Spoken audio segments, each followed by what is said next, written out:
In this video, we're going to talk about ending a particular tow or drag, as well as ending your trip and submitting your data to Ocean Data Network.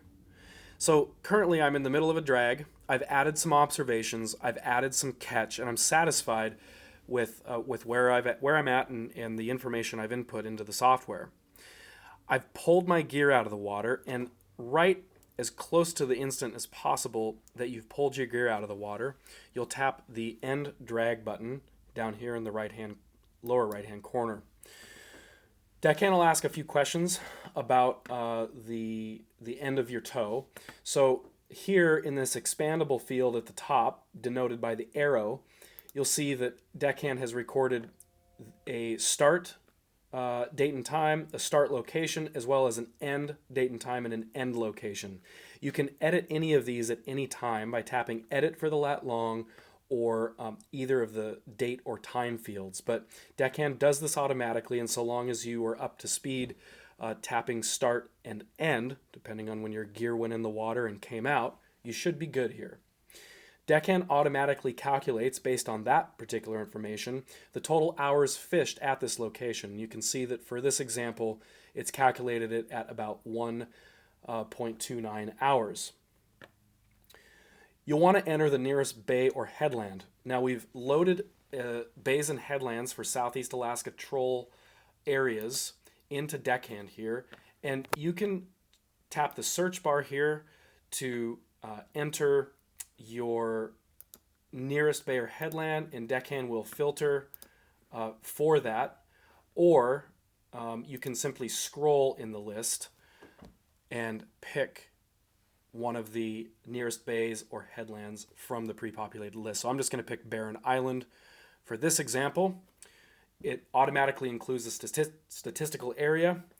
Then a few more things here. Pick your whether you're inside, outside, or on both sides of the 3 mile line. Enter a number for your average bottom depth and a number for your most successful fishing depth, and tap enter. After you're satisfied with what you've put into this page, you can tap the end trolling button, bottom right hand corner.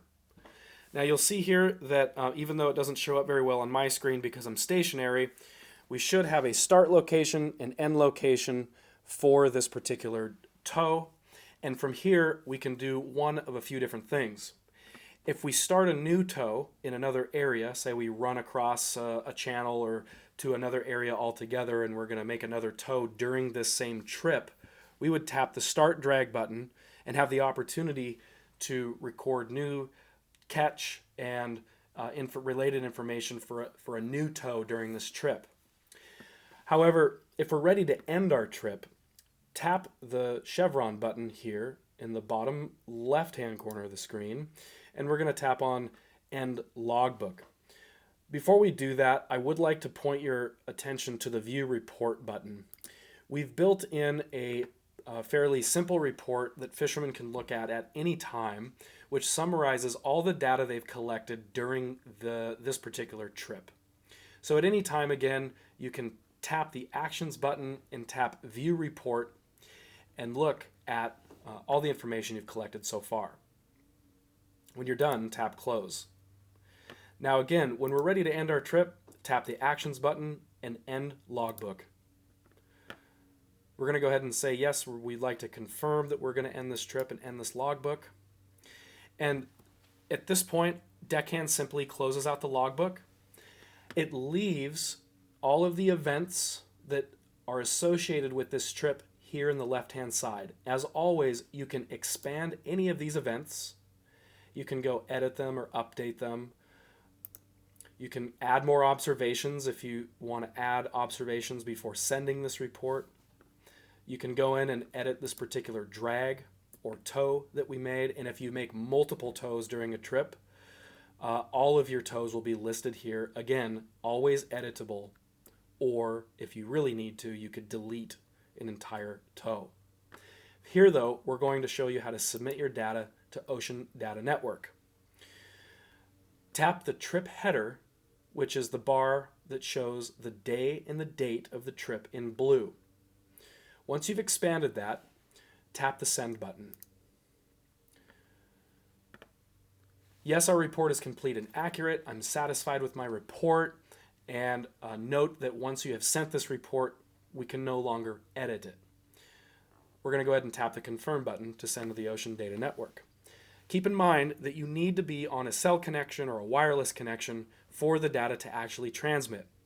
If you try to send the data without being on a connection, don't worry. Deckhand manages all this in the background, and the next time you have a connection, Deckhand will try again in the background to send the data. So we'll tap confirm. Notice the green ribbon at the top that says report uploaded. And once that data has been received on the other end, another green ribbon will appear confirming that the report has been received. Furthermore, the trip will disappear from the current list and will automatically be placed in the archived list. So if we want to go back and recall certain details of this trip, we can by tapping the date that the trip occurred. We can tap the report button here in archived, as well as look at all of the details in that summarized report. But note that the observations and the drags, as I've just shown, are no longer editable once that trip is complete and sent off to Ocean Data Network. We'll head back to the current list, and we have a clean blank slate and can start a new logbook for a new trip anytime. That's it, and thanks so much for participating in this project in Fishing with Deckhand Pro.